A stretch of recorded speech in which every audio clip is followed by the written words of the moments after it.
ፊልድ ማርሻል ብርሃኑ ጁላ ንግግር የግብጽ የፈርዖን ፈረስ ለመሆን የተዘጋጁ ቀይ ባህር ሰጥሞ የቀረው ማለት ነው ፈረስ ለመሆን የተዘጋጁ ብዙ አካላት እንዳሉ በግልጽ ተናግረዋል በንግግራቸው የፈርዖን ብለው ማለት ነው እና አንዳንድ ጊዜ ሊያወሩ የፈለጉትና የሆነ ያለው ነገሮች አንዳንድ ፖለቲሻኖች የሚሄድ አይደለም አይጎርስም ነው የሚባለው መሰለኝ የሚጎርስ ነገር አይደለም እዚህ ጋር ያወራን ያለ ነው ለምሳሌ የፖለቲካል ሪያሊዝም የሚባለው ውስጥ ሎርድ ፓልምስተር የሚባል የእንግሊዝ ፖለቲካል እንትን የነበረ ሰው ፊገር የነበረ ሰው ስለ ናሽናል ኢንተረስት በሚያወራበት ጊዜ ነው ቅድም የተናገርካትን ኮት ለማድረግ የፈለካትን ማን እንዳለው አላቅም ስላል ኢቭን የተባለበት ምንጭ ራሱ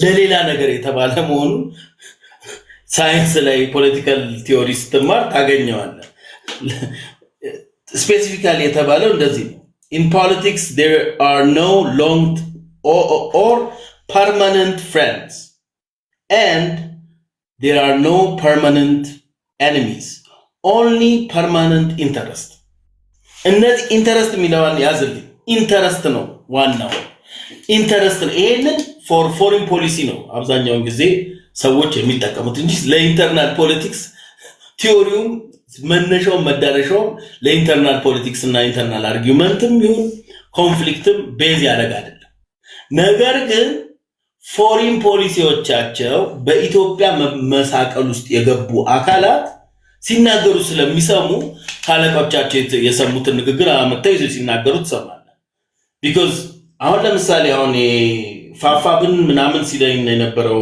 ወንድማችን ያ አካል ይመራዋል ተብሎ የተቀመጠው ሰውዬ በኤርትራ ውስጥ ከብት ሲጠብቅ የነበረ ዘመነ ካሴ ነው ኦነግ ሸኔን እየመራ ያለው ሚሊዮን ነው ማን ነው የሚባለው ሰውዬ እሱም ራሱ ኤርትራ ውስጥ እንዲሁ ኤርትራ ውስጥ ቁጭ ብሎ የነበረ ከብት ሲጠብቅ ምናምን የነበረ ሰው ነው ሁለቱም ኤርትራ ውስጥ አልተጋጩም ሁለቱም በኤርትራ ምድር ውስጥ አንድ ቀን ተጋይተው አንዱን ለማጥፋት ሲንቀሳቀሱ አይታጣቅም ለምን ካምፓቸው አንድ ነው አብረው ነው የሚኖሩት በዚህ ቲዮሪ ላይ ተነጋግረው ማያውቁ ሊጋጩ የሚችሉበት ነገር የለም ልክ ኢትዮጵያ ሲገቡ ወደ ሚሽን እና ወደ አክሽን ሲገቡ ከላኪያቸው የተሰጣቸው ከካምፕ ከተቀመጡበት ካምፕ በሰላማዊ መንገድ እንግዲህ ኢትዮጵያን ከሆናችሁ ንወያይ ተብለው ሲገቡ እነዚህ ሰዎች አክቲቬትድ የሆኑት ወደ ምንድነው አንደኛው ግደል የተባለውን እንዲገደል ኮንፍሊክቱን ደግሞ አንደኛው እንዲጠቀምበት ማድረግ ውስጥ ተገባ ማለት ነው ይሄን አይነት ኮምፒቲሽን በናሽናል ኢንተረስት አንፃር በአገራዊ ጥቅሞች አንፃር የተነገረን ቲዮሪ አምጥተው በ19ኛው 18ኛው ክፍለ ዘመን የተነገረን ቲዮሪ አምጥተው እዚህ አይነት የፖለቲካል እንትን ውስጥ የሚጋጡት አካዳሚካሊም የሉም as we all know ከሱ ግን በበለጠው ጉዳይ ላይ ስናየው እነዚህ ሰዎች ማስጠበቅ የሚፈልጉት ግብጽም ብትለው ይሄ ፋፋ ብን የተባለው የእንትን ህወሓትም ብትለው በመጀመሪያ ደረጃ ላይ ያስጠብቅ የሚፈልገው የግብጽን ኢንተረስት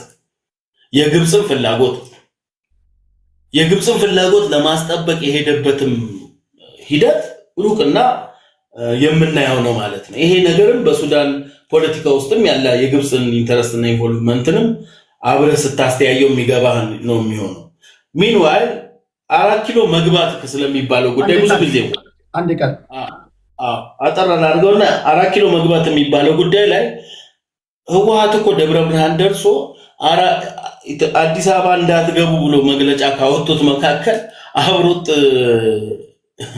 ዋሽንግተን ውስጥ ሲፈራረም የነበረው ኦነግ ነው እንዳገቡ እያለ መግለጫ ሲያወጣ የነበረው ለምን የህዝቡ ህወሓትን አለመፈለግ በግልጽ የሚታይ ስለሆነ ይሄ ጥምረት እነዚህ የሚታዩት ኢንዶሚኒ የሆኑ ጥምረቶች በ3 ደቂቃ እንደመረሳቸው ልክ አሁን ኤርትራ ድንበር ላይ ሊጓጓዝ የነበረ ነገር ሲመታ ልክ 1001% ኢትዮጵያ ፖርት ይኖራታል ሲባል በሮ እንደሄደው አንድ ሰዓት አልሞላው ኢሳያስ አፈወርቂ በአሁኑ ሰዓት ግብጽ ነው ያለው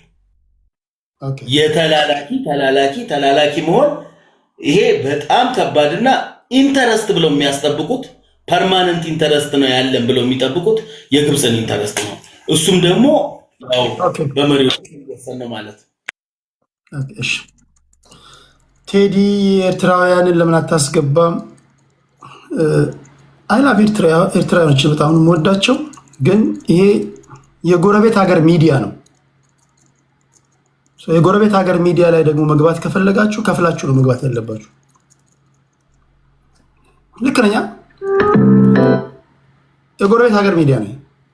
ስለዚህ ሀሳባቸው በነገራችን ላይ በጣም ብዙ እድል ሰጣቸው ነበር እንዲገቡ። አብዛኞቹ አመስጋኝ አይደሉም። ብዙዎቹ ቴንኪው ይላሉ። ቴንኪው ቴዲ እድል ስለሰጠን ይላሉ ብዙዎቹ። ማይክ በጣም የሚገርም ልጅ ነው። ቴንኪው ማይካችን። ብዙዎቹ ግን ከኢትዮጵያ ጋር እንዲከራከሩ ምናምን መድረክ ሰጥቻቸው ከወረዱ በኋላ ይሰድቡኛል። ኦኬ ብዬ የተቀየርኩት ለዛ ነው። አይ ነው አንደርስታንድ። ብዙዎቻችሁ አላችሁ፣ ጥቂት 2 አላችሁ። በጣም ነው የምወዳችሁ፣ ግን አብዛኞቻችሁ መክፈል አለባችሁ ከክብር ጋር። እሺ ቴንኪው ለማለት ያህል ነው። ከአርበኛው ቀጥሎ የደወለው ልጅ ተቋረጠ። ወደ አማራ ኪላ እንሄዳለን። አማራ ኪላ 5 ደቂቃ። ኦኬ ቴንክ ዩ። ባይ ዘ ዌይ የብልጽግና ደጋፊዎች ፖለቲካ ሲተነትኑ የሆነ ቦታ ይነሱና የሚደርሱበትን እንኳን ማወቅ አይቻልም። እና እኔ ባይ ዘ ዌይ እንደ ፓርቲ ከረንትሊ እንደ ብልጽግና ሞኝ የሰበሰበ ኃይል የለም። ቶታሊ አተርሊ ሚዲዮክሪቲ ያለበት ፓርቲ ነው። እና ወይ ብትተውት ፖለቲካውንና ወይ በስድብ ወይ አይ ዶንት ኖ ከታች በሌላ በኮሜንት ቢሳተፉ መልካም ይመስለኛል። በጣም ከአቅም በታች ናቸው የብልጽግና ሰዎች። ወደ ፖለቲካው ስንመለስ ባይዘው ፋኖም ሌላውም የተለያየ ሀሳብና ህልም ስላሉ አይደለም ውጤት ማምጣት ማይችሉ። የአፍሪካ ፖለቲካ ይሶላው ናራቲቭስ፣ አንድ ናራቲቭ ወይም አንድ ትርክት ሰክሰስፉሊ መሰራት ከተቻለ አለቀ። ትናንት ገዳይ ያልከው ዛሬ ወዳጄ ወይ መልአክ ነው ልትል ትችላለህ። የአፍሪካ ፖለቲካ ትርክት ቤዝድ ነው፣ ናራቲቭ ቤዝድ እንጂ ፋክት ቤዝድ አይደለም፣ ኢንተረስት ቤዝድ አይደለም፣ ሌላም ነገር አይደለም። ስለዚህ ይሄ ሰሜናዊ ምናምን የሚለው ቡድን ዝም ብለህ አሁን እንደ ስጋት አናየውም። ቢኮዝ ፋኖም ኦነግም ህዋትም የተለያየ ሳቢ ስላላቸው አይደርሱም ነው። አዲስ አበባ ከደረሱ ደረሱ ነው፣ አለቀ። አሁን ብዙ ሰው አዲስ አበባ ከደረሱ በኋላ እንዲህ ሊሆን ይችላል እንደዛ ሊሆን ይችላል። በቃ ከደረሱ በኋላም ከዛ በኋላማ ያው እንግዲህ እንደ ሱዳን ድጋሚ ወጥተው ይጋጠማሉ። ካልሆነም ተቻችለው ሊኖሩ ይችላሉ። አፍተሩ ምንም እኮ ብልጽግናም እኮ ኢህአዴግ የነበረ ኃይል ነው አይደል? አዲስ ኃይል ኢትዮጵያ ውስጥ እኮ የለም። አይ ቲንክ አዲስ ኃይል የመጣው ፋኖ ነው። ከዛ ውጭ ያለው ኃይል በሙሉ ምናውቀው ኃይል አብሮ ሲሰራ፣ ሲደራደር፣ ሲጣላ፣ ሲታረቅ የነበረ ኃይል ነው። ኦነግም ቢሆን እኮ በ1983 ከ1989 አካባቢ እኮ በኢትዮጵያ አቆጣጠር ከኢህአዴግ ጋር ተስማምቶ እኮ ፓርላማ ቦታ ይዞ ስልጣን ወንበር ይዞ እኮ ሲሰራ የነበረ ተጣላ፣ ከዛ ታረቀ እያለ ነው። አብዛኞቹ ምናየው የ60ው ትውልድ ፖለቲከኞች ናቸው። ሁሉም በጋራ የሚሰሩበት የመስመር ልዩነት የላቸውም። ጸባቸው በጣም ተራ የሚባል የስልጣን የምን ነው። ይሄ ደግሞ ማኔጀብል ነው። ብዙ ሰው አንደርስታንድ ያላረገው ትልቁ ኃይል ሜጀር ኃይል ኤሪትሪያ ነው፣ ኖት ህዋት ምናምን። ህዋት ደግሞ በር ከፋች ነው። ብልጽግና ከኤርትራ ጋር ከገጠመ ጎይንግ ሜጀር ዋር ማለት ይሸነፋል ብልጽግና። አሁን ብዙ ሰው እዚህ መጥተው የሚደሰኩሩ አሉ የብልጽግና ሰዎች። ብልጽግና ከኤርትራ ጋር ውጊያ ጀመረ ማለት ህዋት አገዘችው ማለት አማራ ክልል መጠነኛ ፋብኖች በጠበጡት ማለት 100% ይሸነፋል። በውጊያ ግን የሚገናኝ አይደለም። እናውቀው ነው የኛ ሰራዊት የአየር ኃይል ነው። ሌላው ሲምፕሊ ኢራን ትጠቀመዋለች ምንላቸውን $30,000 የሚያወጡ ካመካዚ ድሮኖችን ኤርትራ $10 ሚሊዮን ብታወጣ እኮ አንድ 500 ፍሬ መግዛት ትችላለች። ኢትስ ዲቫስቴቲንግ ዳሜጅ ነው ኢትዮጵያ ላይ ሊፈጥር የሚችለው። ብልጽግና ያንን መቋቋም አይችልም። በስንት ግንባር ነው ብልጽግና ሊወጉት የሚችሉት? ኦንሊ ብልጽግና ያለው በር የሚኖረው አርኤስኤፍ የሚባለው ኃይል ከዚህ ከቤንሻንጉል ተነስቶ እስከ ሰሜናዊ ሱዳን ድረስ የሚዘልቀው የአርኤስኤፍ ኃይል ነው። እሱን ሰብሮ ማለፍ ከተቻለ ዳስት ዌስተርን ኢትዮጵያ ይዝዳን በዛ በኩል ፕሮቴክት ማድረግ አይችልም። ኦነግ ባይዘው እንደ ሜጀር ኃይል አለ። የኦነግ ትልቁ አቅሙ ወለጋ በኩል የኤርትራ ኃይል ዘልቆ ሲገባ በር መክፈት ብቻ። ስለዚህ ይሄ አሁን ብዙ ተናንቆ ምናምን አሁን ቅድም ብልጽግናው ምኑ ያናንቋል። it's not like that. ሶ ብልጽግና ስዊፍት የሆነ አክሽን ካልወሰደ ለምሳሌ 4 ኪሎ ላይ 2-3 ሀገሮች ግብጽ፣ ኤሪትሪያ እና ሱዳን ከኢትዮጵያ ውጭ ያሉ ሀገሮች ናቸው። ኢንተረስታቸውን ያሳካሉ ኢትዮጵያ መሀል አዲስ አበባ መጥተው። የተቀሩ ኃይሎች ደግሞ አዲስ አበባ ላይ ስልጣን ይዘው ሊቆዩ ይችላሉ። ኤሪትሪያ ኢንተረስቷን እያሳካች ኢትዮጵያን ከላይ ሆና እየጋለበች ኢኮኖሚካሊ ኢንቲግሬት አረጋለሁ ብላ እንደ ላምጡት እየጠባች ልትኖር ትችላለች። ሶ it could be anything because እነዚህ ሜጀር ፖለቲካል አክተርስ ናቸው። we are talking about ኢሳያስ አፈወርቂ we are talking about አልቡርሃን። እነዚህ ሜጀር ሰዎች ናቸው በግለሰብም ደረጃ በቡድንም ደረጃ ማለት ነው። ስለዚህ ትርክቱ ሰክሰስፉል አልሆነም። የጽምዶ ትርክት የክርስቲያን ሙቭመንት ይመስላል፣ የሰሜናዊ ሙቭመንት ይመስላል፣ የአጋዚያን ሙቭመንት ይመስላል።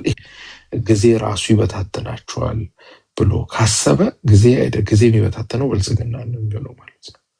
the only place survive ሊያደርግ የሚችለው ከዛ በኋላ ኦነግም 4 ኪሎ ይመጣ ኢትዮጵያ ህዝብ ሰጥ ለበጥ ብሎ ሊገዛ ይችላል።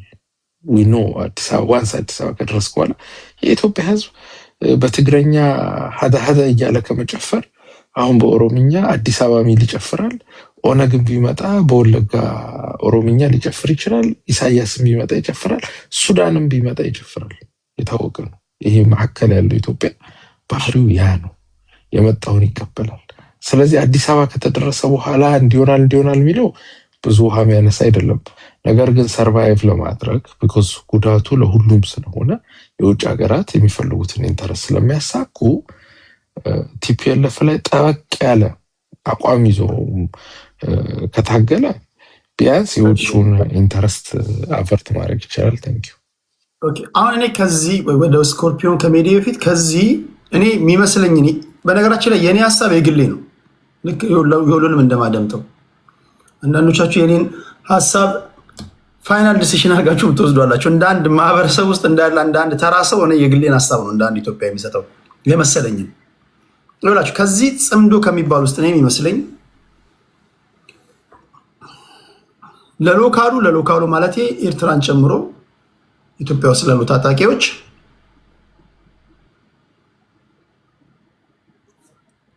ቦሱ ኢሳያስ አፈወርቂ ነው።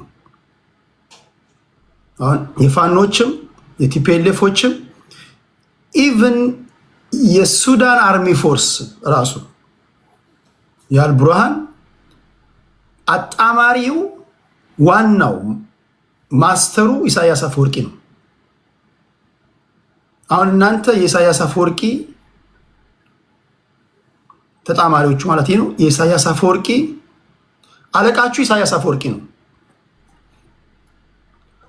ኢሳያስ አፈወርቂ ደግሞ አሁን ከመጣመራችሁ በፊት መጠየቅ ያለባችሁ ነገር አለ። አሁን ብዙዎቻችሁ ድንገት በድብድብ መሃል መንጋጋውን ተመቶ ሰማይ ምድሩ እንደዞረበት ተደባዳቢ የምትሆኑት ግራ ይገባችኋል። አንዳንዴ ወድቃችሁ ተንጋላችሁ የምትገኙት ግራ ቀኙን ሳታማትሩ ስለምትገቡ ነው። ለመሆኑ ኢሳያስና አብይ ያጣላቸው ምንድን ነው? ከመግባት በፊት ማይ ፍሬንድ ይሄን ማወቅ አለብን።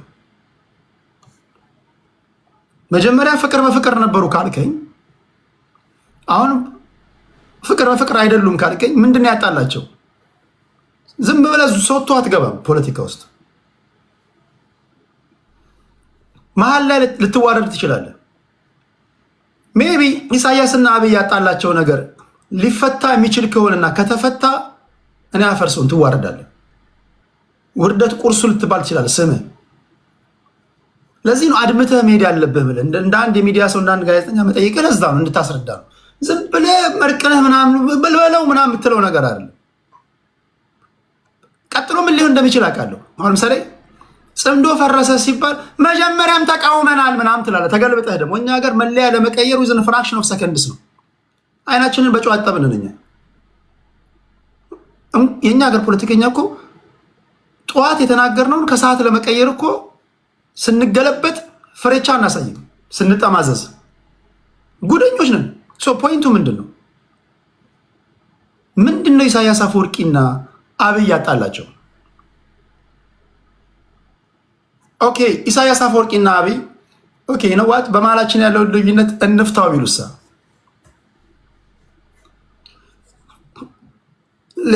አብይ ይደውላል ኢሳያስ ጋር አይሱ ሰላም ነው ወይ እንዴት ነው ሁሉ አማን ነው ምናምን ብሎ በትግረኛ ያወራሉ።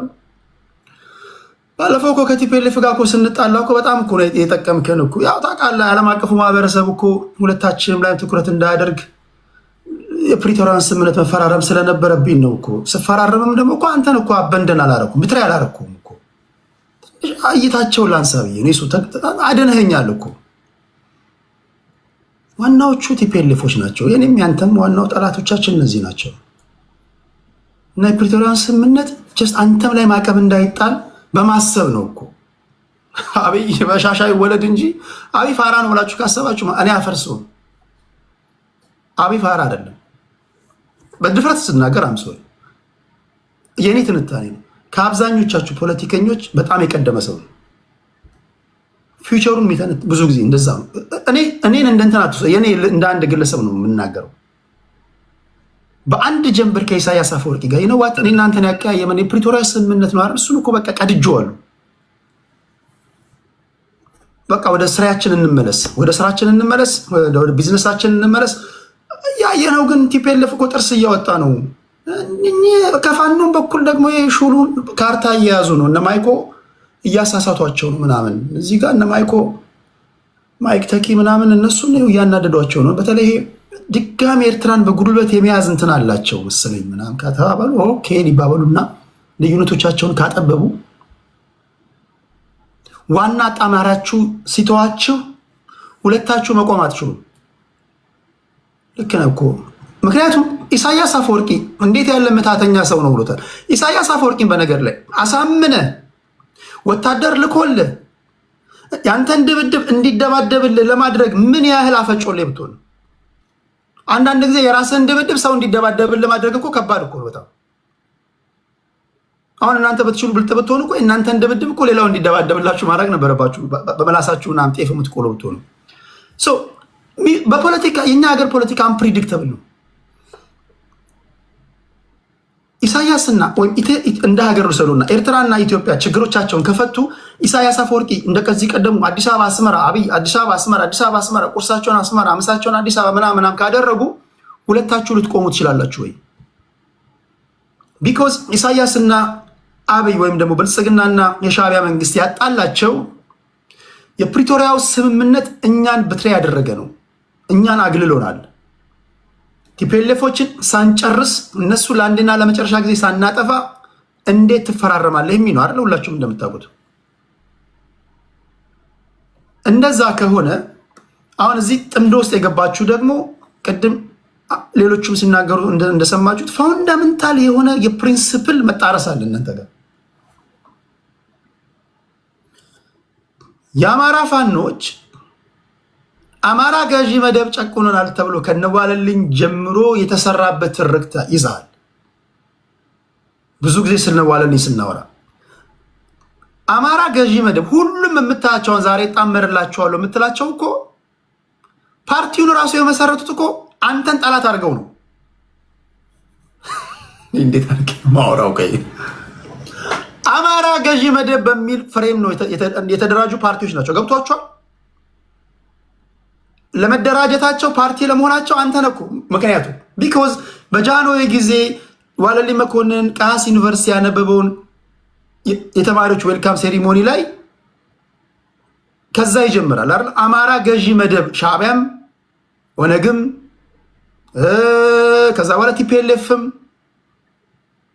አማራ ገዢ መደብ ጨቁኖኛል ብሎ የተመሰረቱ ፓርቲዎች ናቸው። እኔ አፈርሰው በአንተ ምክንያት የተመሰረቱ ፓርቲዎች ጋር ቤቶች ብለህ ሰተት ብለህ ገብተህ እንዴት ነው ጥምረት የፈጠርከው?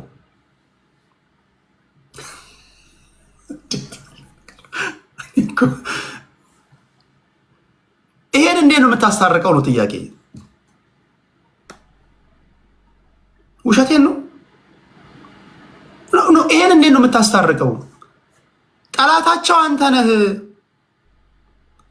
ያን መጋመድም መጣመርም የራስህ ጉዳይ፣ መጋመድ ትችላለህ። እኔ አላይመንቴ ከሀገሬ ጋር ነው። ግን እንደ አንድ ሀገር ዜጋ ጥያቄ ማነሳለን። ቅድም እንዳልከው ነው በፖለቲካ ዘላቂ ወዳጅ እንጂ ዘላቂ ጠላት የለም። ስለዚህ ረስተነዋል። ከዚህ በኋላ የሐሰት ትርክ ተተርኩብናል አንልም፣ ጄኖሳይድ ተፈጽሞብናል አንልም ብለህ ራስን ችለህ ታወራለህ። ለህዝብ ውስጥ ትሸጣለህ ወይ ሀሳብ ይገዛሃል ወይ? ከህዝቡ ጥያቄ ይነሳባል። ማን ቤት ነህ አንተ? ማን ቤት ነህ አንተ? ለምን እስከ 7 ድረስ 7 ትውልድህ አማራ አትሆንም? ለኔ ካልክ አንድ አማራ ነህ። እንደ አንድ አማራ አንድ ቮት ነው ያለው፣ አንድ ንግግር ነው። የአማራ ህዝብ 40 ሚሊዮን 50 ሚሊዮን ነው። 40 50 ሚሊዮኑ የራሱ ትንታኔ ያለው። አንተ አንድ መተህ ይነዋት እስከ ዛሬ ነገርናችሁን በሙሉ ውሸት ነው ስትላቸው ማን አንተ ይለዋል። እና ትንሽ በጣም የፋውንዳመንታል ፕሪንሲፕል መጣረስ አለና እንዴት ነው የምታስታርቁት ነው። ይሄንም አነሳው እንዳልኳችሁ ይሄንን ሳታስታርቁ ወይም ይሄን አሳማኝ በሆነ ሁኔታ ሳታስረዱ በዚሁ ልዩነት ወደፊት ከመጣ ይሄን ጥያቄ ማንሳታችሁ ስለማይቀር ነው። አድምተህ እንድታልፍ ነው እንጂ የራስህ ጉዳይ። መጣመር ትችላለህ። ያዋጣኛል ካልክ የፈለግከው ማለት ትችላለህ። እኔ እንደ አንድ ምንም ላደርግ አልችልም። እኔ ልቀየርብህ የምችለው አውሬ ልሆንብህ የምችለው በሀገሬ ጉዳይ ከመጣ ነው። አገሬን የሚያፈርስ ነገር ከሆነ አይ ዶንት ኬር። በተረፈ ግን የምትታገሉት ብልጽግናን ከቤተ መንግስት አሽቀንጥረህ ለመጣል ነው። አሽቀንጥረህ ከጣልክ በኋላ ግን እንደማትደባደብ እርስ በርስ እዛው ቤተ መንግስት ገብተህ እዛ አዲስ አበባ ገብተህ እንደማትታኮስ ምንድነው ማረጋገጫው የሚለው ነውና በዚህ አውድ ነው እያወራን ያለ ነው። ሌሎቻችሁም እድል ሰጣችኋለሁ። ያላወሩ ስኮርፒዮ፣ አማራ ስትሮንግ እና አዲስ ታይምስ ናቸው። ወደ እነሱ እመጣለሁ። 5 ደቂቃ አላችሁ። ስኮርፒዮ አመሰግናለሁ ቴዳ። አንደኛ ወዳጅ ቅድም የኦኔጎቹ አላማ ኢትዮጵያ ማፍረስ ነው። እኔ እስከማውቀው ድረስ እድሜ ልኬን የኦኔግ አላማ ኢትዮጵያ ማፍረስ ነው የሚል በማስረጃም በመረጃም የለም። ቴዳ ታውቃለህ፣ አንተ የሚዲያ ሰው ነህ። የኦኔግ ፖለቲካ ማኒፌስቶ ፓብሊክ ሪከርድ ነው፣ ኮምፒውተር ፊት ለፊት ነው ቁጭ ያልከው። ዩ ካን ፑል ኢት አፕ። የለም እንዲህ አይነት ነገር ሲጀምር እና ውሸት ሲደጋገም እውነት ይመስላል የሚባለው ለዛ ነው። የለም ኢትዮጵያ ማፍረስ ነው የሚባለው። የኢትዮጵያ በጣም ቬተራንስ የሆኑት እነ ዳውድ ነፍሳቸውን ይማርና እነ ገላሳ ድልቦ እነ ጃሌንጮ ምናምን ነገር ያወራሉ ሁሌ። የለም ኢትዮጵያ ማፍረስ የሚባለው አይደለም። ኢትዮጵያ ማፍረስ ትጥቅ ማንሳት ራሱ ግዴታ ስለሆነባቸው ነው መጀመሪያ ራሱ ባክ ኢን ዘ ዴይስ። ኦኬ ሶ እሱ በዛን እንጨርሱ። የኢትዮጵያ የማፍረስ አላማም የለንም። አንዱ እሱ ነው። ሁለተኛ ሪሰንትሊ እነ ጃልመሮ እንኳን የያዙት ፖለቲካ ማኒፌስቶ ውስጥ ስለ ሰላምና ስለ ቀይ ባህር ሲያወሩ ኢትዮጵያን ስለ ማፍረስ ከሆነ ስለ ቀይ ባህር አታወራም ነበር። ኦኬ ሌላኛው እሱ ነው።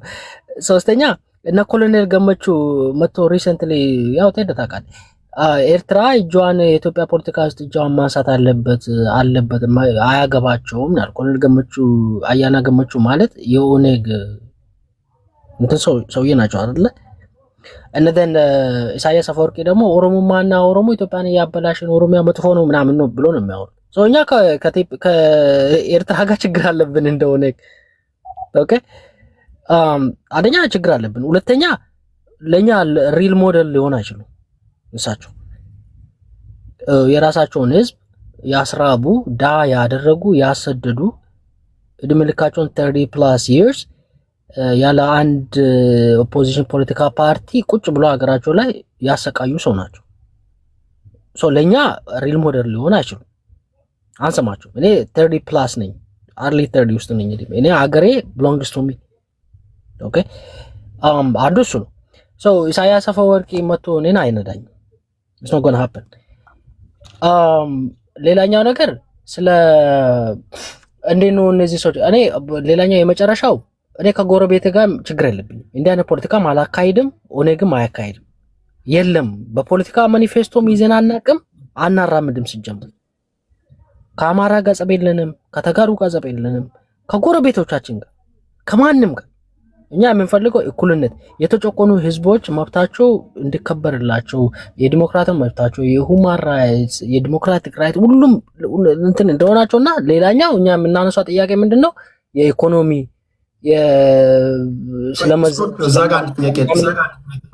አንተ በፈለከው መንገድ ትመልሳለህ ኦነግ 1974 የተመሰረተ ኦነግ አሁን ያልተመለሱ ጥያቄዎቻችን ናቸው ብሎ ይዞ የሚታገልባቸው አጀንዳዎቹ ምንድናቸው ሁሉ ጊዜ ማለት ነው ጥያቄ ነው good አንደኛው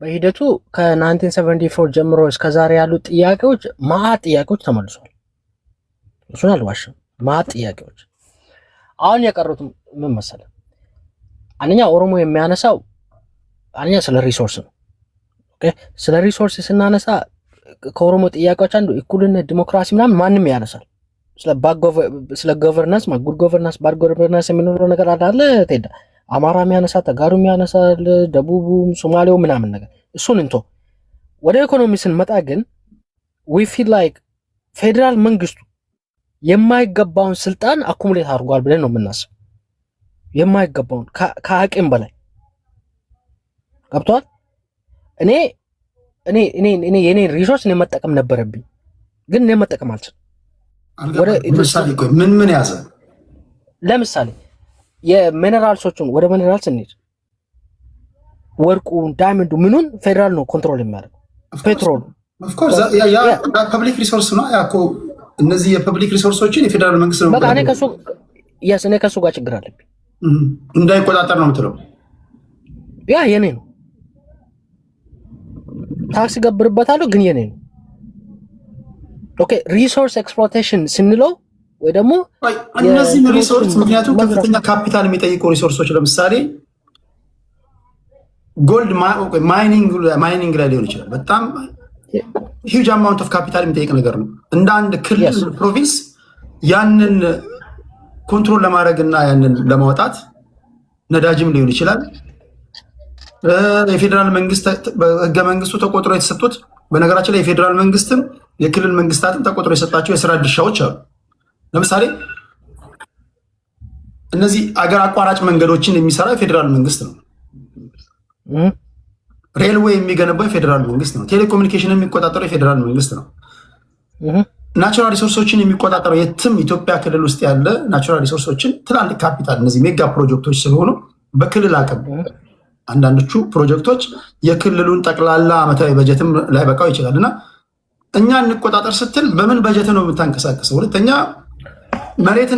መሬት የኢትዮጵያ ህዝቦች ብሔር ብሔረሰቦች የጋራ ሀብት ነው እንዳለን አንተ እንደ አንድ ኢትዮጵያዊ ትግራይ ክልል ያለው ወርቅ ያንተ ነው ትክክለኛ ነገር ቢኖር ስኮርፒዮ ትግራይ ክልል ሄደ ቢዝነስ አሪፍ ከተባለ ሄደ እዛ ጋር ወይም ደግሞ ከዛ በሚገኝ ትርፍ ሁሉም ኢትዮጵያዊ እኩል ተጠቃሚ ነው መሆን ያለበት ኦሮሚያ ክልል ያለ እንትን ትግራይ ክልል ያለ ወገናችን መጥቶ ስራ ካለ መጠቀም ይችላል ቢዝነስ ላይ መሰማራት ይችላል ሀብት ካለው ኢንቨስት ማድረግ ይችላል የፌደራል መንግስት በሚያመቻችለት መንገድ ማለት ነው ልክ እያንዳንዱ ፕሮቪንስ የራሱ ሬጉሌሽኖች አሉት ያንን ከተከተለ ማለት ነው ስለዚህ ያንን ኮንትሮል አድርገው ስትል በምን አቅም ነው የምታደርገው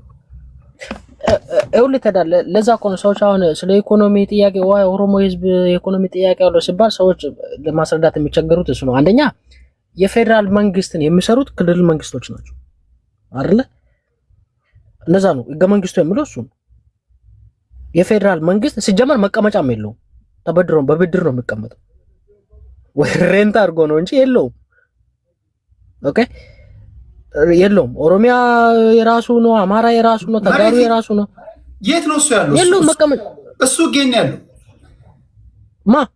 መሬት የማን ነው የሚለው የክልሎች ማን ነው የሚለው እንደዛ ህገ መንግስቱ መሬት የክልሎች ነው ይላል እና በክልሎች እስቲ የፌደራል መንግስት መሬት የሆነ ቦታ ንገረኝ የለም እኮ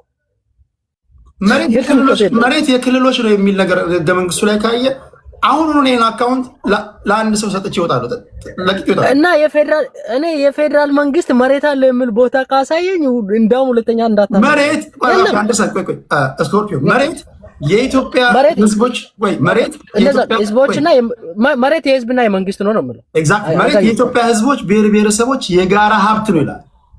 እና ፌደራል መንግስት ከየት ነው የሚያመጣው ታዲያ? የፌደራል መንግስት ነው ኮንትሮል የሚያስተዳድረው እኮ ጀስት ኮንትሮል ያደርጋል። ከየት መጥቶ ማለት ነው? የፌደራል መንግስት ሲባል እኮ ህዝብ በተወካዮቹ አማካኝነት ያቋቋመው ወይም ደግሞ በአግሪመንት እኮ ያቋቋመው መንግስት እኮ ከኦሮሚያ የሚወጣ ከአማራም ከሁሉንም የሚወጣ ማለት ነው። በየ5 ዓመቱ በሚደረግ ምርጫ ተስማምተናል። ኦኬ፣ ስለዚህ ኮንትሮል ያደርጋል ማለት ነው። ይኸውልህ ኢትዮጵያ ውስጥ ሁሉም መሬት ተከፋፍሏል ለክልሎች። ኢትዮጵያ ውስጥ ባዶ መሬት ክልሎች እኮ ሲባል ለአስተዳደር ምቹ እንዲሆን ነው እኮ እንጂ እኮ ኦሮሚያ፣ አማራ ምናምን ተብሎ በኢህአዴግ ጊዜ ለምሳሌ 9 ክልሎች 2 ከተማ መስተዳደሮች እኮ ሲዋቀር ፌዴራሊዝም ስለሆነ ለአስተዳደር ምቹ እንዲሆን ነው እንጂ እኮ ክልሎቹ መሬቱ የነሱ ነው ማለት እኮ አይደል? እንደዛ ከሆነማ ቆይ ፌደራል መንግስት የሚያስተዳድረውን ቦታ አንድ የኦሮሞ ወጣት ሰሜን ላይ ጦርነት ሲነሳ ባድመ ጦርነት ሲኖር ሄዶ ዘምቶ ደሙን ያፈሰሰው ባድመ የሱ ስለሆነ ነው ግዴታ ስላለበት እኮ መሬቱ የሱ ስለሆነ ነው ግዴታ ስላለበት እንደዚህ ገባኝ። መሬት የተወረረ ብሎናል፣ ግዴታ አለበት። ኤግዛክትሊ ግዴታው ዳር ድንበራችን ሉዓላዊ መብታችን ተጣሰ ብሎናል። እኔ ባላምንበትም ግዴታ አለብኝ የመሄድ። እሺ በቃ ኢዚ እኮ ታውቃለህ እኮ ኢዚ እኮ እኔ አሁን የትግራይ ድንበር ተወረረ ቢባል አይ ዶንት ኬር ሊሆን ይችላል፣ ግን የኢትዮጵያ ዜጋ ግዴታ አለብኝ። ግን ግዴታ አለብኝ። እሳቤው ምን መሰለህ? ኖሽኑ ይሉ ኮንሰፕቱ ሙያ ሌላ ያለው መሬት መቀሌ ላይ ያለው ወገናችን የሱ ንብረት ነው። እንደ አንድ ኦሮሞ ባድመ ወይም ደግሞ እላይ ጥግ ላይ ያለው መሬት ያንተ ነው። ኢትዮጵያ ምድር አገሪቱ ኦሮሞም፣ አማራም፣ ትግራዋይም ሁሉም ብሔረሰቦች እናቶቻችን አባቶቻችን ደማቸውን አፍሰዋል፣ አጥንታቸውን ከስክሰዋል። ገባ? እንደዛ ቢሆንማ ምን አገባ ያንተ መሬት ተዋጋ ምናምን እንል ነበር። የራሳችን ስለሆነ ይኸውልህ ተዳ ይሄንን እንትን ለማድረግ ወዴት መሄድ እንዳለብን ታውቃለህ? we have to go to like እያንዳንዱ ክልሎች የራሳቸው የሆነ ኮንስቲቱሽን አላቸው። ታውቃለህ አይደለ? መቼም ታውቃለህ ነው የምትዳደሩበት አላቸው። ግን ከፌደራል መንግስት ነው የሚቀዳ ነው የሚለው ህጉ። ኤግዛክትሊ ኮንትራዲክት ካደረጉ ወይድ ነው የሚሆነው። yes እና እኔ አሁን የኔ ተቃውሞ ወይ ደግሞ የኦነግ ተቃውሞ እሱ ጋር ነው። እኔ ሪሶርስ እንደ ኦነግ ነው የምታወራው። እንደ ኦነግ ተቃውሞ አለ ነው የምትለው። yes እንደኔ ተቃውሞ እኔ ምንድነው የምለው እኔ I have to control my resource ኦኬ። ለምገባው ለፌደራል መንግስት ደግሞ የምገባኝን በህግ የተፈረደብኝ ወይ ደግሞ ሬስፖንሲቢሊቲ ያለብኝ ነገር ግብር መክፈል አለብኝ። ኦኬ then leave me alone አውቶኖሚ ማለት ነው። that's the point። የኔን ሪሶርስ እየዘረፍከኝ ነው ማለት ይሄንን ሶ ከኔ ወርቄን እየወሰድክ እንብረደን እየወሰድክ ዳይመንድን እየወሰድክ you name it ቴዳ ከዛ ለኔ መልሰህ አልሰጠኝም። ገብቷል? እሱንም እየወሰድክ ምንም ሳትመልሰኝ ከዛ ግብር እየገበርኩ ፌር አይደለም። እዚህ ጋር ክልሎች ራሳቸውን የቻሉ ናቸው። ቴዳ ደግሞ ታውቃለህ እኮ ይሄን ክልሎች ራሳቸውን የቻሉ ናቸው ነው የምለው። ራሴን ከቻልኩኝ ሪሶርስን ለምንድን ነው የምትወስዱ? ስለዚህ በጀት የሚመድብልህ ታዲያ ማለት ነው። that's what we want to talk። ያ በጀት ለምሳሌ በዚህ ዓመት የተበጀተው በጀት ኦሮሚያ ክልል ራሳቸው ክልሉ እንደ ክልል የሰበሰበው የራሱ ታክስ አለ። on top of that የፌደራል መንግስት በሃውስ ኦፍ ፌዴሬሽን በኩል አስጠንቶ ለኦሮሚያ ክልል ዓመታዊ በጀት ይሄ ነው ብሎ የሰጠው አለ። ያ ታዲያ ከየት የመጣ ይመስላል? ከህዝቡ የተሰበሰበው። ታዲያ ፌደራል መንግስቱ ታዲያ መቼ የቱ ጋር የዘረፈ ታዲያ? ከህዝቡ ሰብስቦ አንተ ላይ ከበጀተልህ ዘረፈኝ ታዲያ እንዴት ትላለህ? እና እኔ እኮ መልሼ እኮ ገበርኩት እኮ። እንዴት ነው ታክስ ሪተርን የምንሰራው እዚህ ሀገር? ታክስ ሪተርን እኮ ግብር ተከፍልና ይመልሱልሃል እኮ ከዛ በኋላ that's what the resources look የኦሮሞ ፖለቲካ like I don't know እንዴት እንደሆነ ሰዎች ስለማይረዱ ነው እንጂ እኔ በኢኮኖሚ ተጎድቻለሁ ሲል ናቸው ነው የምለው ገመንግስ ራሴን ከቻልኩኝ እሺ የመጨረሻ አንድ ጥያቄ ላንሳለ ኦኬ አሁን ይሄ መንግስት በዚህ 8 ዓመት ኦሮሚያ ክልል ላይ ኢንቨስት እንዳደረገው የኦሮሚያ ገበሬ ከሌሎች ገበሬ አንፃር በሚታይበት ሰዓት አድቫንስድ የሆነ ፋርሚንግ ውስጥ ገብቷል በትራክተር ማረስ ውስጥ ገብቷል በእኔ እምነት which is አሪፍ ነገር ነው ኦሮሚያ ውስጥ የኦሮሚያ ገበሬ አድቫንስድ የሆነ ፋርሚንግ ውስጥ ሲገባ መቼስ ኦሮሞ አምርቶ ለራሱ ብቻ አይደለም የሚሸጠው ወደ ሌላ ያመጣል ይሄ ወደ ሌሎችም ወደ አማራ ወደ ደቡብ መስፋፋት አለበት መንገዶች እነዚህ ወጣቶችን ተጠቃሚ የሚያደርጉ ፕሮጀክቶች ካለፉት 27 ዓመታት አሁን ስታነጻጽረው ኦሮሚያ ክልል የተሻለ የኢኮኖሚ አክቲቪቲ አለ የለም ከባለፈው ጋር ነው ወይስ አሁን ባለው አቅሙ ነው የምናወራው አሁን የምታየው ኦሮሚያ ክልል ላይ የምታየው ኦኬ አሁን ላይ የምናወራው ኦሮሚያ ላይ ከሆነ አንጻራዊ ነው ተደው እንዴት እንደሆነ ልንገር አንደኛ ሶናው አሁን እኔ ኢኮኖሚ ሰው አይደለም ኢኮኖሚክስ አይደለም ሶ ከተሳሳትኩኝ ይቅርታ እታረቁ እኔ ግንበኛ ነኝ ሎክ 3 ደቂቃ ጨምር ይባላል ከዚህ በኋላ አልገባበም እሺ 3 ደቂቃ አለ ኦኬ እሺ ሶ ስለ ኢኮኖሚ ካወራን ተዳ እኔ ኢትዮጵያ ውስጥ የኢትዮጵያ ኢኮኖሚ ካዩ ኢንታይርሊ ማለት ነው ለምሳሌ ከኢትዮጵያ ገንዘብ ማውጣት አትችልም ሲጀምር ታውቃለህ ከባድ ማውጣት ወደ ውጭ አታወጣው ታስገባለህ እንጂ አታወጣው ኢኮኖሚስቶች ማከራከር ይችላሉ ይሄን ታስገባለህ ማውጣት አትችልም ሁለተኛ እኔ እንደ ስለ ኢኮኖሚ ስለ ምናምንም ካልከኝ እኔ ስለ ገብስ ስለ ትራክተር ስለ ምናምን አይደለም እኔ መሳተፍ የምፈልገው ራሱ ሲጀምር እኔ ሰርቪስ ላይ ነው መግባት የምፈልገው because የኔ ጥያቄ ካሁን በፊት ከቲፒኤልኤፍ ጋር ወይ ከያድግ ጋር የነበረኝ ችግር ከመሬት ጋር የተያያዘ ገበሬን አለማፈናቀል ገብቷል ኢንቨስትመንት ሪል ስቴት ምናምን ጋር ነው እኔ እዛ መነካካት አልፈልግም so እኔ የምፈልገው ፍራንኮ ቫሉታ ብለ እግ ስታወጣ so now you know what I'm talking about ፍራንኮ ቫሉታ ብለ በናሽናል ባንክ ውስጥ እግ ስታወጣ ለዲያስፖራ ስትል እንደዚህ ስታደርገው እኔ ማየው ኦሮሞ ፌቨር አድርጓል ወይ ይሄ ነገር ነበረበት ወይ ካሁን በፊት ቡና ይሸጥ ነበር የነበረው ቡና መሬት የነበረው የተዘረፈው ሰውዬ ዛሬ ባዶ እጁን ያለው ነገር አሁን አንተ ፍራንኮ ቫሉታ ምናምን እያልከው ወያኔን ሸሽቶ እስካሁን የሱዳንና የኬንያ ስደተኛ ካምፕ ውስጥ የሚተኛውን ኦሮሞ አይመለከቱም እንትና አያረጉም ሶ እያንዳንዱ እናንተ የምታወጡ ቴክ ፌቨር አያረግም ብቻ ሳምን ፌቨር እንደ ኦሮሞ ፌቨር እንዳያረግም አይደለም ሲጀመር እንትኑ ራሱ ልክ አይደለም እኔ ማድረግ የምፈልገው ምንድነው እኔ የዶላርን ገንዘብ ወይ ቴዳ መጠቀም ያለብን ዶላር በፍራንኮ ቫሉታ ገንዘብ ሳታስገባ ዶላር ማውጣት አትችልም ሲባል ፌቨር ሲያረግ ትራክተርና ገብስ ኢድና ኢራስ ምናምን ካልከኝ ነው እኔ እሱን አልፈልግም አንዴ ቃል but you know where I'm going right but it's like እሱ አይደለም ጥያቄ አርሶ አደሩ ሰብስበ ምናምን ነገር ኦኬ እሺ ሰላም ያለበት እነዛ ይሄ ገብስ ምናምን የሚያወጣው ሌላ ቦታ ስትሄድ ሌላ ቦታ ቦረናው አርሲውን በጦርነት ወለጋው አዲስ አበባ አካባቢ ያለው ምናምን በጦርነት የምታመሰው ቦታዎችን ጠቅላላ ስታዩ አቨሬጁን ስትሰራው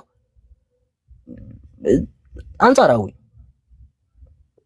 አመሰግናለሁ እሺ ቴንክ ዩ ስኮርፒዮ እሺ አማራ ስትሮንግ ታንክ ዩ ቴዲ አቤት ኢንተረስቲንግ ወደሆነ ኮንቨርሴሽን ገብታችሁ ተፋታትናችሁ የነበረ ዘልዬ ልገባ ግን ትቼዋለሁ ሰዓትም ስለሌለ እንዲያው ግን ባነሳችሁት ነገር ላይ አንድ ሁለት ነጥብ ለመጨመር ቴዲ ትልቁ የኢትዮጵያ ሀብት ያለው አዲስ አበባ ላይ ነው አዲስ አበባ ነው ከ60 እስከ 70% የሚሆነውን የሀገሪቱን ኢኮኖሚ ጀነሬት የሚያደርገውና አብዛኛው ደግሞ ገቢ የፌደራል መንግስቱ የሚሰበስበው ገቢ ታክስ ቫት፣ ኢንካም ታክስ፣ ኮርፖሬት ታክስ፣ ኤክሳይዝ ታክስ የሚባሉት እና ከከስተም እና ከኢምፖርት ታክስ ከሚባሉት ነው። ኢቭን የኤክስፖርት እንትኑ በነገራችን ላይ እዚህ ላይ እግረ መንገዳችሁ ብዙ እንዳትገቡበት። እሱ እግረ መንገዱ ኮኔክት መታገያ አጀንዳ ስለገባ ነው። እንዲያው ለእንትኑ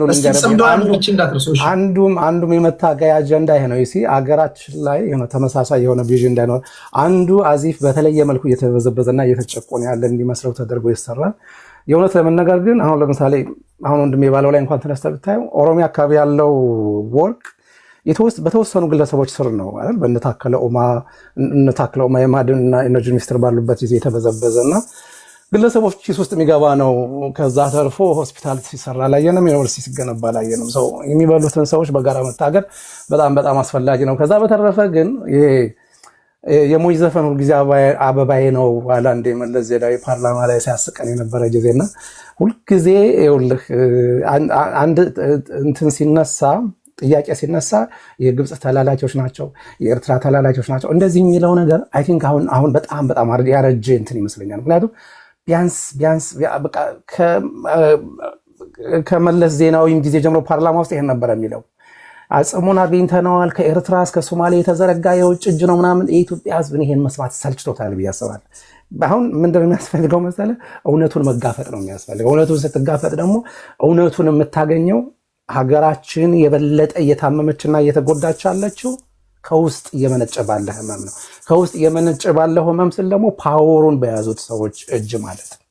አንዴ ይኸውልህ ኩማ ደመቅሳ የሚባሉ ሰው የኦህዴድ አባል የነበሩ ሰው የሆነ እና ሄደውን ፓርክ ምናምን ሲመርቁ የተናገሩት ነገር አለ። እንዴት እንደተናገሩት ራሱ ገርሞኛል። ምንድን ነው ያሉት? አሁን እዚህ ሀገር ውስጥ ሰዎችን ጠበንጃ የሚያስነሳውን ስርዓት እስካልቀየርን ድረስ ጠበንጃ መነሳቱ ጊዜም ይቀጥላል። ስለዚህ ጠበንጃ እያስነሳ ያለ ችግር አለ። እሱ ላይ ፎከስ አድርግ።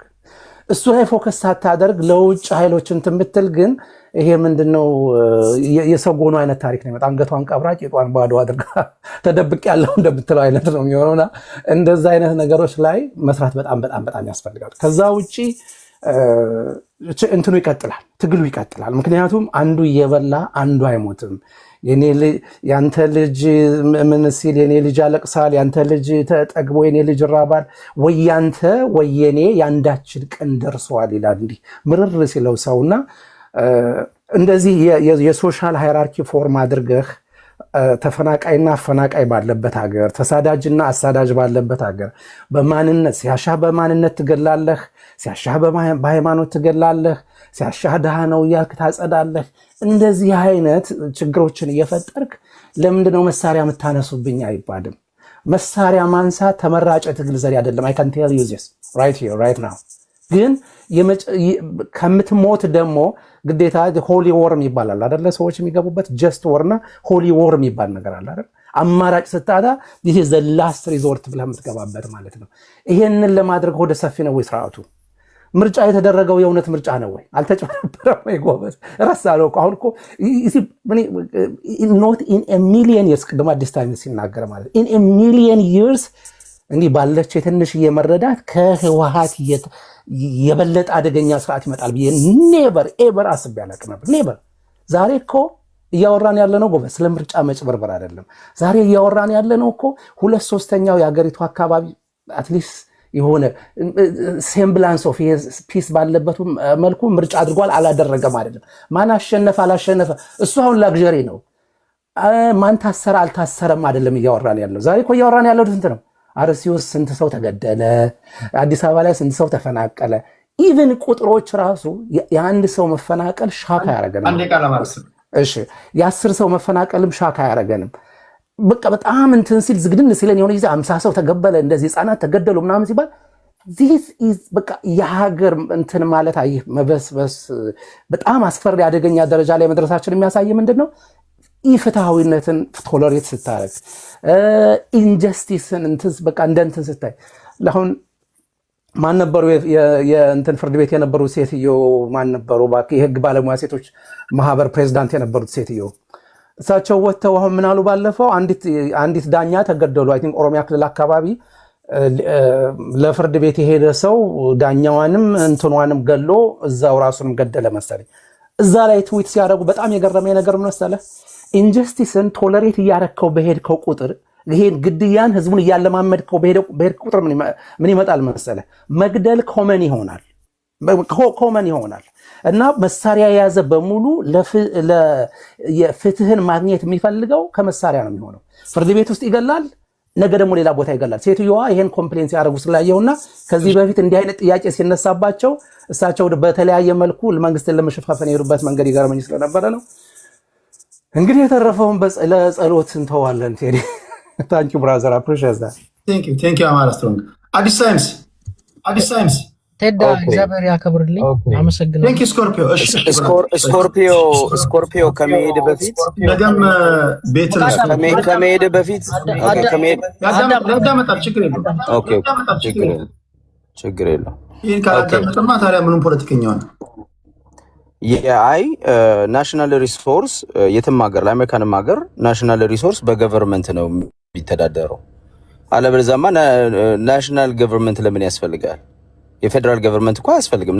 ትልቁ እንትኑ ናሽናል ሪሶርስ ማስተዳደር ነው እና አንዳንድ ናሽናል ሪሶርሶችን ወይ ናቹራል ሪሶርሶችን ወደ ፕራይቬት ኦነሮች እንደ አስፈላጊነቱ እንትን ይላል፣ በሊዝ ሊያስተላልፍ ይችላል እንጂ ኦነርሺፑ ስቲል በፌደራል ገቨርንመንት ነው። እዚህም ሀገር በአብዛኛው ሀገር ይሄ የመንግስት ሀሁ ነው።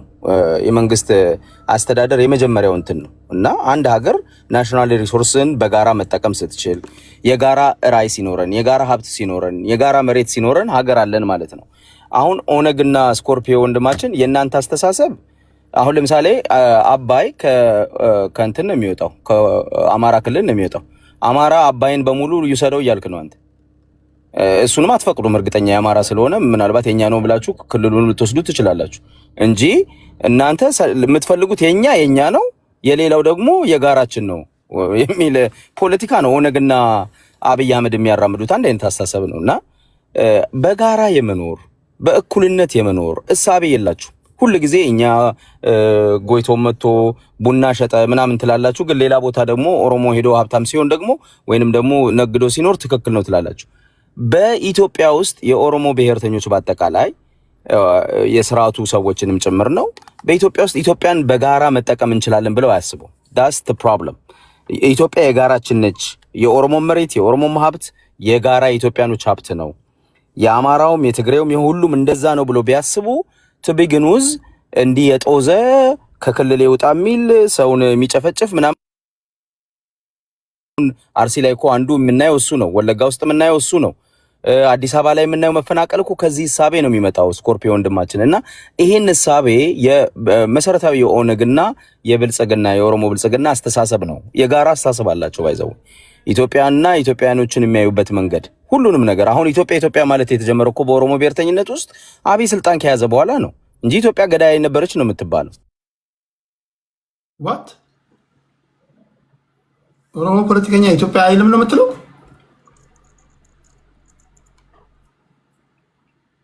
ይቅርታ፣ የኦሮሞ ብሔርተኛ ኢትዮጵያ ፖለቲከኛ ብቻ አይደለም አክቲቪስቱ ጭምር ኢትዮጵያ አይደለም ነበር የሚለው የነበረው።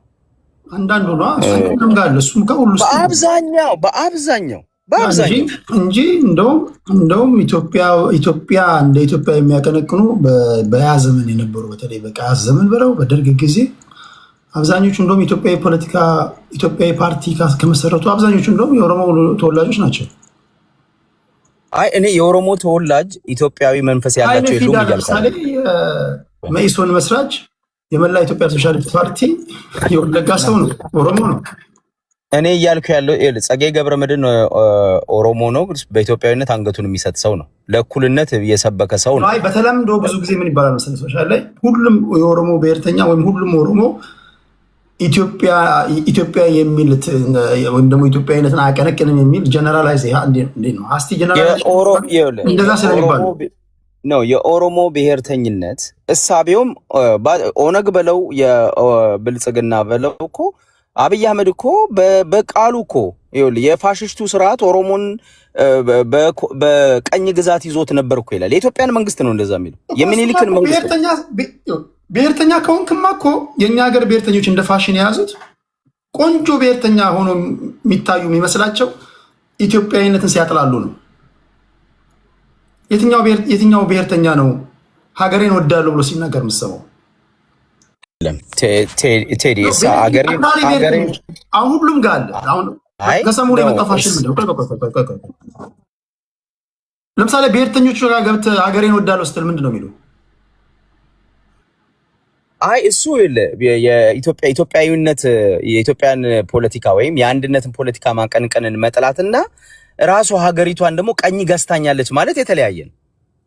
ቱ ዲፈረንት አይዲያ ገዝታኛለች የሚሉ አሉ። ኦሮሞ ፖለቲካ ውስጥ ነው ቀኝ ገዝታኛ በድላኛለች አይደለም፣ በድላኛለች ሁሉም ይላሉ። ቀኝ ገዝታኛ እኔ ቀኝ ተገዥቻለሁ ይላል የኦሮሞ ብሔርተኛ። ኦነግም ይላል እንደ ፓርቲ የዛሬው ጠቅላይ ሚኒስትር ይላል አልኩ። የዛሬው ጠቅላይ ሚኒስትር በአንደበቱ ኦሮሞ ቀኝ ተገዝቷል ብሎ ተናግሯል። ጃልመሮም ሌንጮ ለታም ኦሮሞ ቀኝ ተገዝቷል ብሎ ያስባሉ። ቴዳ ኢንተርጀክት ላድርገው ይቻላል? አይ እንደዛ ይቻላል መሰለ። ይሄ ሳቤ ነው። this is the በጣም ክሩሻል የሆነው የኦሮሞ ብሔርተኝነት ትልቁ ችግር ይሄ ነው። ኢትዮጵያ ቀኝ ገዝታኛለች፣ አማራ ጨቁኖኛል ብሎ እንግዲህ አንተ እንዳልከው ካንተ ጋር መስማማው ምንድነው? ኦሮሞ ለኢትዮጵያ አንድነት ብዙ የከፈለ ዋጋ የከፈለ ህዝብ ነው፣ እንደ ህዝብ ማለት ነው። ብዙ የሞተ ጀግና የኦሮሞ ወታደር አለ። ኦሮሞ አሻራውን ያላስቀመጠባት ኢትዮጵያ የለች። ኦነስትሊ ግን እነዛን ሁሉ ሰርዘው እኮ ነው አሁን በኦሮሞ ብሔርተኝነት ጎበና ባንዳ ነው፣ ጎበና ባንዳ ነው የሚለው። ኦነግ አሁን የጎንኑታ ጎበና ማለት ባንዳ ነው። ሀገር የመሰረተ ሀገር የገነባ አንተ ቆይ በሀገር ጉዳይ ትደራደራለህ? እኔ በሀገሬ ጉዳይ አልደራደርም። ፖይንቴን ወደ ፖይንቴ ልመለስ። ለምሳሌ አንተ የምተነተነው ትንታኔ ራሱ አጌንስት አንተ ነው። አንተ ለምሳሌ ኦሮሞ ነው። እኔ ራሴን በኦሮሞነት አይደንቲፋይ አላደርግም። ከሁለት ብሔር የተወጣጣው ልጅ ነኝ። ቆይ ከሁለት ብሔር የተወለድኩ ልጅ ነኝ። እኔ ግን ኢትዮጵያዊ። ወዴት ታደላለህ? ወደ ማንም አላደላም። ወደ ኢትዮጵያዊነት ያደላለሁ፣ ወደ ሰውነት ያደላለሁ። እኔ እንደውም ለዲሞክራሲ ያደላለሁ ከብሔር የበለጠ ለእውነት፣ ለእውቀት፣ ለሎጂክ እንዲሁም ደግሞ ለዲሞክራሲ ያደላለሁ። ሰው ሁሉ እኩል ነው ብዬ ነው ማምነው። ስለዚህ እኔ ኦሮሞነቴ ከአማራነቴ አይበልጥም፣ ኢትዮጵያዊነቴ ግን ግንዱ ነው ትልቁ ነው ብዬ ነው ማስበው። ስለዚህ ለምሳሌ በቁም ነገር ነው እኮ እያወራን ያለነው። አሁን ጀነራላይዝ አድርገህ ሀሳብን ስላቀረብክ ነው እንጂ ይሄ ብሔርተኞች ውስጥ ሀገሪቷን እንደ ሀገር እኮ ማለት እኔ እናንተ ነን። ስርዓቱ ነው ሊበድልህ የሚችለው። አሁን ለምሳሌ ብልጽግና ነው እንጂ ሊበድልህ የሚችለው ሀገር እንደ ሀገር ምን ያደርግ? ሀገር እኮ ምንም ሊያደርግ አይችልም። ሀገር ጋራው፣ ሸንተረሩ፣ እኔ አንተ፣ እስላም ክርስቲያኑ፣ ያጣው ያገኘው፣ ኦሮሞ አማራው ነን እኮ። ማናጅመንትም ወይም ደግሞ ሀገሪቷን እያስተዳደረው ያሉ ይሄ ኤግዚኪቲቭ ብራንቹን የሚመሩ እነሱ ናቸው። የምትታገለው እነሱን ከኦፊስ ለማውጣት ነው። አንዳንድ ጊዜ በብሔርተኞች ላይ ያለው ማለት ማልፈርድባቸው አብዛኞቹ ቅድም እንዳልኩ በተለይ አክራሪ ለመሆን የሚያደርጉት መጋደል አክራሪ ብሔርተኛ አድርጎ የሚያስላቸው አገርን ሲጠሉ ነው። ተከታዮቻቸው አገርን ካልጠሉ ቆንጆ ብሔርተኛ አይሏቸውም። በነገራችን ላይ ቆንጆ ብሔርተኛ ማለት አገሩን የሚወድ ነው። ቆንጆ ብሔርተኛ ማለት አገሩን ከገዢው ፓርቲ ነጥሎ የሚያይ ነው። ስለዚህ ያን አይተን ግን ጀነራላይዝ አድርገን ለምሳሌ አማራ ውስጥም ኦሮሞ ውስጥም ትግራይ ውስጥም ያሉትን 1 2 3 4 አይተን መላ አማራ እንደዚህ ያስባል፣ መላ ኦሮሞ እንደዚህ ያስባል፣ መላ የትግራይ ብሔርተኛ እንዲህ ያስባል ማለት አስቸጋሪ ነው ከሚል አንጻር ነው እንትን ያልኩ እንጂ የተናገርከው ንግግር 100% ትክክል አይደለም እያልኩኝ አይደለም። አዲስ እሺ ሂድ ፖዝ አድርገው ወደ ደቂቃ ሚዩትን አዲስ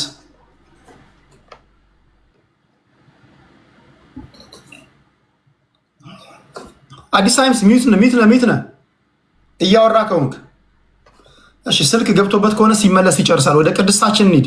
ቅድስት 5 ደቂቃ አለሽ። አመሰግናለሁ ቴዲ። ሌት እየገባሁ በጣም ሶሪ፣ ሰዓታችን በቃ በጣም ተለያይቶብኝ ነው። በጣም ይቅርታ። እሺ እኔ ከቅድም ጀምሮ ስታነሷቸው የነበሩት ነገሮች ላይ ትንሽ ጠቅለል አድርጌ ነው ማለት የምፈልገው። የኢትዮጵያ ፖለቲካ ልክ የዓለም ፖለቲካ ሼክ እያደረገ አንድ የሆነ አቅጣጫ እንደሚፈልግ አይነት ሁሉ የእኛም ፖለቲካ ወደዛ እየሄደ ያለባቸው ሁኔታዎች አሉ። የዓለም ሀያላን የነበራቸውን የበላይነት አስጠብቆ የመሄድና አዳዲስ የበላይ በእኛ መንገድ ደግሞ ተራው የኛ ነው የሚሉ ሌሎች ሀገሮች ደግሞ የነበረውን የበላይነት ለመውሰድ የሚያደርጉት ትንቅንቅ ውስጥ የገባንበት ሁኔታ አለ። እነዚህ ትንቅንቆች በተለያየ ቦታዎች ላይ ሲካሄዱ ቆይተው አሁን ተራው የአፍሪካ ሆኖ መጥቷል። በተለይ አፍሪካ ቀንድ ላይ መጥቷል። እዚህ ውስጥ ሀያላኑ መጥተዋል። መካከለኛ የሚባሉ ሀገሮች መጥተዋል። እንደነ ሳውዲ አረቢያና ዩኤኢ ያሉ ሀገሮችም ፍላጎታቸውን ይዘው መጥተዋል። የቦታው የአካባቢው ባለቤቶች የሆኑት ደግሞ አፍሪካውያን የሆኑት ደግሞ ሀገሮች ኢትዮጵያ፣ ኤርትራን እና ጅቡቲን እዚህ ቀጠናው ላይ ያሉት ግብፅን ጨምሮ ያሉ ሀገሮች እነሱም የየራሳቸውን ጥቅም ለማስጠበቅ ከሚመስሏቸው የኔንም ጥቅም ያስጠብቃሉ ከሚሏቸው ሀያላንና መካከለኛ የሚባሉ ሀገሮች ጎን ተሰልፈው ፖለቲካው ሼክ እያደረገ ነው ያለው። እዚህ ውስጥ የዓለም የፖለቲካ ስርዓት አርጅቷል። አዲስ ነገር ይፈልጋል። በዚህ ውስጥ እነዚህ የና አሜሪካንን ጦርነት ጨምሮ ይዞ የመጣው አዲስ አሰላለፍ ሊያሳየን የፈለገ ይመስለኛል። በዚህ ውስጥ የኛ ሀገር ችግር ውስጥ ወድቃ እናያታለን። እንግዲህ በዋናኛነት የአፍሪካ ቀንድ ላይ ያለው በተለይ ኢትዮጵያ ውስጥ ላሉት ነገሮች በዋነኛነት የዚህ ጉዳይ ባለቤት ናቸው ብዬ የማስበው ኢትዮጵያና ግብፅ ናቸው ብዬ ነው የማስበው።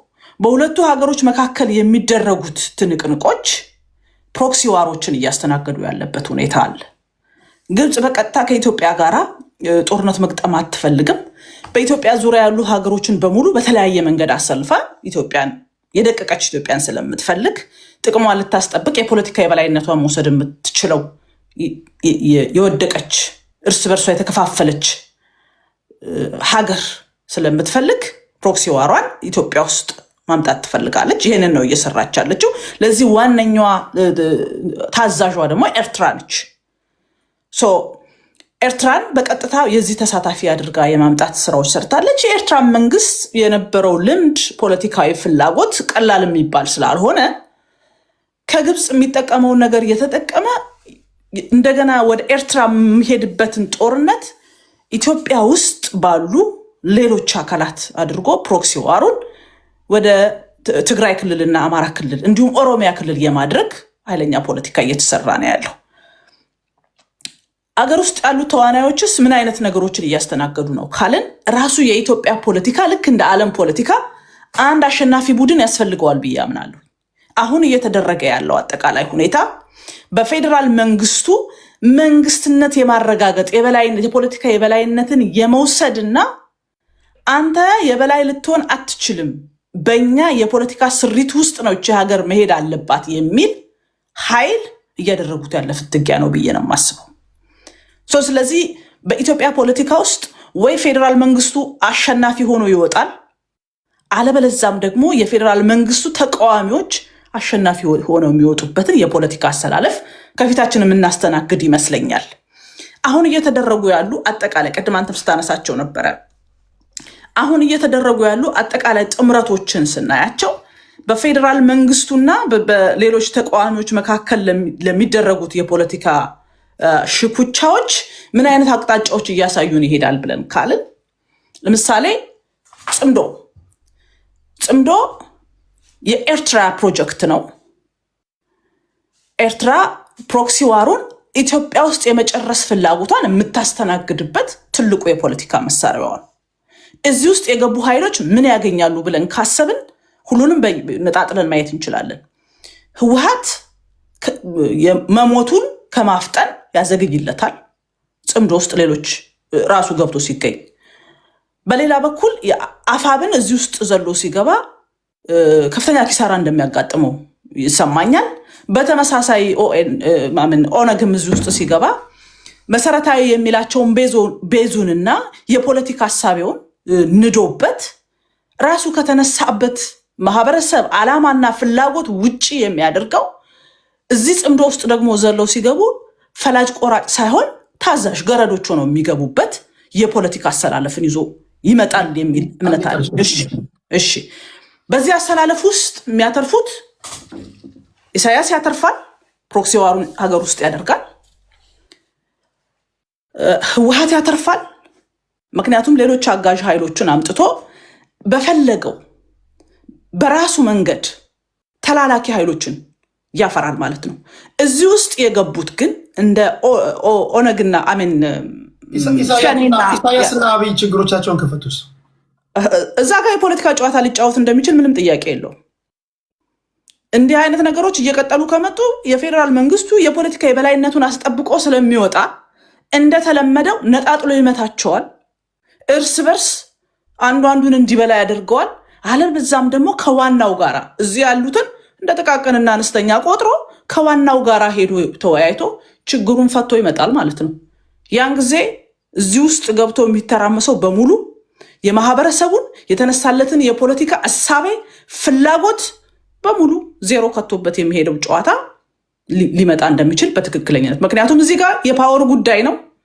ወይ አሸንፎ ሀገሪቷን ጠቅልሎ ይገዛል፣ አለበለዛ ደግሞ ስልጣኑን ለነሱ አስረክቦ ይሄዳል ማለት ነው። በመንግስታት ታሪክ ውስጥ ስናይ እንዲህ አድርጎ የሚሄድ የአፍሪካ የኢትዮጵያ የፖለቲካ ስርዓት ልምድም የለንም። ስለዚህ እዚህ ጋር የሁለቱን ሽኩቻዎች በደንብ አድርገን የኢትዮጵያን ቀጣይ ዕጣ ፈንታ የሚወስንበት የፖለቲካ አሰላለፎችን የምናይበት ነው። አሴን አማራ እንዲህ አይነት ጥምረቶች ሲደረጉ በጣም ቆም ብሎ ማሰብ ያስፈልጋል። በደንብ ማህበረሰብህን ያሰባሰብክበትን የተነሳህበትን እውነተኛው ምክንያቱን እንዲህ አይነት በማይረቡ በማታዝበት በምትላላክበት የፖለቲካ አደረጃጀቶች ውስጥ ገብተህ የምትዋኝ ከሆነ ይሄ ጉዳይ መልሶ ራስህን የሚበላ ማህበረሰብን የሚያዋርድ የፖለቲካ ሂደቶች እየበጡ እንደሆነ መታዘብ ያስፈልጋል ማለት ነው። ቴንክ ዩ ቴዲ። ቴንክ ዩ ቅድስታችን። አንድ ደቂቃ ትሰጠኛለህ? 30 ሰከንድ። እሺ ስኮርፒዮ ያለው ላይ ማንሳት የምፈልገው ነገር አለ። አንዳንዶች አንስተዋቸው የነበሩ ልክ አሁን ስኮርፒዮ እንዳነሳው በተለይ ኦነግ አንስተዋቸው የነበሩ የመታገያ ጥያቄዎች አልቀውባቸው ግራ ገብቷቸው እራሳቸው ያወጡትን ህገ መንግስት አሁን ኦነግ ህገ መንግስቱን ካረቀቁት ውስጥ ህገ መንግስት እንዲኖር ካደረጉት ውስጥ አንዱ ነው፣ ዋናው ተዋናይ ነው። ህገ መንግስቱን ራሱ አርቅቆ የመጨረሻ መታገያ ጠፍቶበት ግራ ገብቶት የፌዴራል ሪሶርስን ፌዴራል የአገሪቷን ትልልቅ ሪሶርሶች ማስተዳደር የለበትም የሚል ራሱ ወደዋለው ሞትለታለው ህገ መንግስቱ አይነካብኝ የሚለውን እሳቤ ከራሱ ጋር መልሶ እንዲጣላ ሲያደርገው ታያለህና አንዳንዶች እንትናቸው ጥያቄዎቻቸው ተመልሰው አልቀው ግን ሱስ የሚመስል ሀገርን የማተራመስ መከራ የመክተት አይነት እንትኖች ውስጥ ተሸንቅረው እስካሁን ድረስ እናገኛቸዋለን። ቴንክ ዩ ቴዲ። ጥያቄ ሁሉም ከተመለሰማ ታዲያ ትግሉ ታዲያ ምን ሊሆን ነው? ታጋዮች ሊጠፉ ነው ማለት ነው። አንድ ቦታ ላይ እንደውም የሆነ ቦይ ለዘመናት ውሃ እየቋጠረ የሚያስቸግር ቦይ ሁልጊዜ ፖለቲከኞች ያን ቦይ እያሳዩ ነው ህዝብ የሚያደራጁት ገንዘብ ምናምን የሚሰበስቡት እና የሆነ ቀን ያ ቦይ ቀን ወጥቶለት ሊጠገን ሲሄድ እነዚህ የአካባቢው አክቲቪስቶች ህዝቡን አስተባብረው ቦዩን ሊጠግኑ የመጡ ሰዎችን አሳደዷቸው እና ሁሉ ጊዜ ቦዩን ለመጠገን የመጡ ሰራተኞች ይሳደዳሉ እዛ አካባቢ እና ምንድነው ምናምን ሲባል አክቲቪስቶቹ ይሄ ቦይ ከተጠገነማ ታዲያ በምን ልታገል ነው ምናምን። ፖለቲከኞች መታገያ አጀንዳ ያስፈልጋቸዋል። ግን መታገያ አጀንዳ ሲባል እንደው ስራ ከምፈታ ልጄ ላፋታ አይነት ነገር ሳይሆን ቫሊድ የሆነ ነገር ላይ ትውልድ የሚያሻገር ልጆች የሚያድጉበት ሀገርን የሚጠቅም እውቀት ሊሆነን የሚችል ነገር ቢሆን ጥሩ ነው። የሁላችሁንም የመታገያ አጀንዳ አንደርስቲሜት እያደረኩኝ ሳይሆን ሁሉም ትግል አሁን የሌላ ሀገር ፖለቲካ ኮሌክቲቭሊ ቤኔፊት የሚያደርገው ሀገርን ነው፣ ለሀገር ካላቸው እሳቤ ነው እና እንደዛ ቢሆን ለማለት ያህል ነው። ሁላችሁንም ከልብ አመሰግናለሁ። ክብራትና ክብራን በጣም በጣም የሚከበሩ ሰዎች ናቸው መጥተው የነበሩት።